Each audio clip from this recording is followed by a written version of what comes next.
যদি রাস্তায় কোনো কিছু পড়ে থাকে দেখেন আপনি, জিনিসটা যদি খুব তুচ্ছ হয়, সামান্য হয়, ধরেন কথার কথা 2 টাকার কয়েন, এটা যার হারাইছে সে আর এটা খুঁজতেও যাবে না, আপনি জানেন খুব সামান্য জিনিস, তাহলে সেটা আপনি নিজে গরিব হলে গরিব খেলেন বা কোনো গরিবকে আপনি দান করে দিলেন। আপনি নিজে গরিব হলে আপনি নিজে খেয়ে ফেলতে পারেন বা কোনো গরিবকে দান করে দিতে পারেন।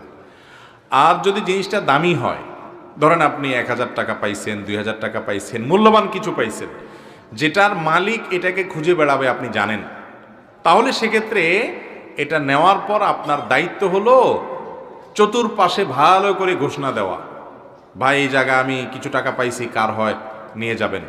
দীর্ঘদিন আপনাকে ঘোষণা দিয়ে যেতে হবে, যেতে হবে, যেতে হবে। কোনোভাবেই মালিক আর পাওয়া যাচ্ছে না, কোনো হদিস নাই, কোনো আলামত নাই, কোনো কিচ্ছুতেই পাচ্ছেন না, আর আশাও নাই। এতদিন হয়ে গেছে, অনেক দিন হয়ে গেছে, বহুত খোঁজাখুঁজি করছেন, তারপরেও পান নাই।